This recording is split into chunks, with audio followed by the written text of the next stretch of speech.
YouTube, how's it going? The GOAT House is back. Just before NFL Week 11 kicks off, I'm here with our MVP ladder where I give you my top 5 in offensive MVP, defensive MVP, offense and defensive rookie of the year, and we see our players of the week from week 10 along with who you guys voted for player of the week for week 10. We do this every single week. If you didn't know, you can vote on the community section on our channel. Turn notifications on, you shouldn't miss a thing here. So we do that every single week. At the end of the year, we'll make our final picks. You guys can vote for the final picks for all the awards. Right before we get started, we got extra content on the Patreon. Playoff predictions, score predictions, NFL mock drafts. All that updated every single week in part of one package deal there. Link in the description. Patreon.com/thegoathouse. More things in the works to be added to that. So very cool. Subscriber goal, it's at 40K by the end of the year. Please help us get there. It's going to be close. We need your help. Full NFL content, not just in season, but in the off season. So the subscription will be worth it. Click the like button. Check us out on Twitter. To our players of the week, week 10. We see 2 Lamar Jacksons once again like last week. So Lamar Jackson ultimately wins the MVP of the week. You guys voted for him, and Junior picked him. I very well could have picked him as well. I always like to think a little outside the box. Jadeveon Clowney is really not outside the box. The guy was absolutely dominant. Dominance. Faced double teams when he didn't. I mean, either way, he was in the backfield. But my favorite thing, no one's talking about, we see him throughout the entire game from the first snap through overtime, him on the field working his ass off, like he has 100% energy. And you always see these pass rushers got to call guys in for them. You know, they're tired in the fourth quarter. This guy's in overtime facing double teams and just a high motor freak of a guy, and he's going to continue to get better as the season goes on. Pigskin chose Derrick Henry, and Daniel with Eric Harris, the small school safety for the Raiders. He had a big-time game. Probably should have had a bigger day. Some bailouts for the Chargers there. He would have even had a bigger day. Everyone would have had to vote for him then, because he would have broken records. But yeah, Derrick Henry, good to see him going, because I picked him to be one of the top running backs in the league this year, and was a very good running back, but a little disappointing in that way up until now. You know, really looking good. Ran all over the Chiefs.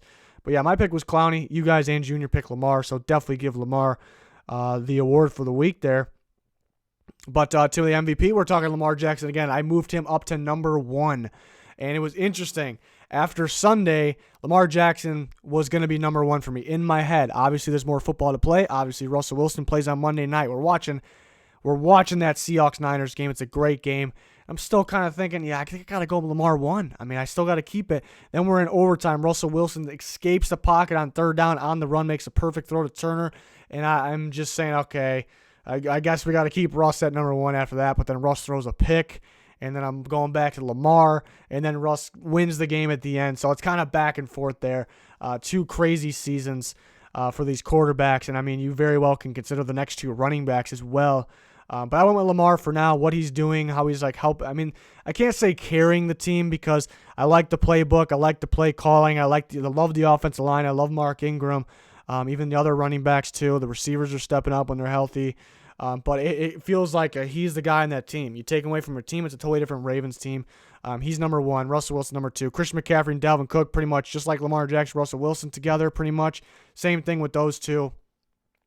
I mean, when a quarterback is the most important player on the team, you know, it's not that surprising. You know, it's cool when you think you take a guy like Lamar Jackson, Russell Wilson away from that team, they're pretty much nothing, but they're quarterbacks.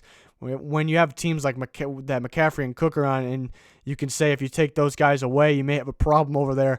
That means a lot. You know, that means a lot for those running backs. And number 5 is Michael Thomas. Watson can definitely make his way back into it. So Michael Thomas consistently plays very well, very, very well. The best contested catcher in football. The most physical receiver in football right now. But the main thing, seeing going back and forth between Breeze and Teddy, and then the Saints even have an off week last week, and he's still, no matter who's at quarterback, no matter who's off, who's on, he's still possibly the best player on the field every week. So that's impressive enough to make him go in the top 5. The defense MVP, I still got Zadarius Smith at number 1. Who I don't think will win the award because there's guys that have better stats than him, but I'm not a stats guy. The guy is all over the place as an edge rusher, as an interior pass rusher. He makes everyone around him better. He consistently gets pressures, QB hurries, QB hits. The guy's everywhere. It was a big-time free agency signing.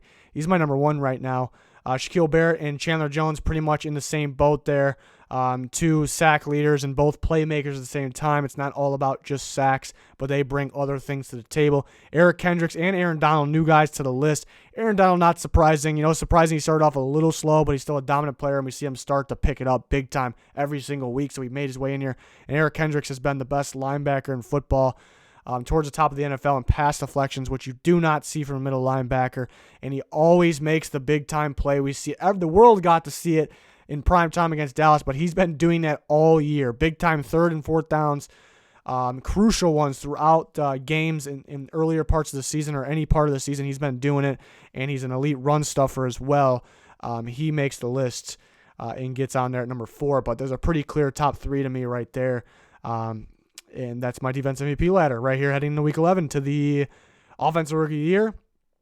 Nothing changed at all except for number 5. We still got Josh Jacobs, the clear number 1. DK and Kyler Murray pretty close, 2-3. DK's looking better. Even though he fumbled, I still like that play.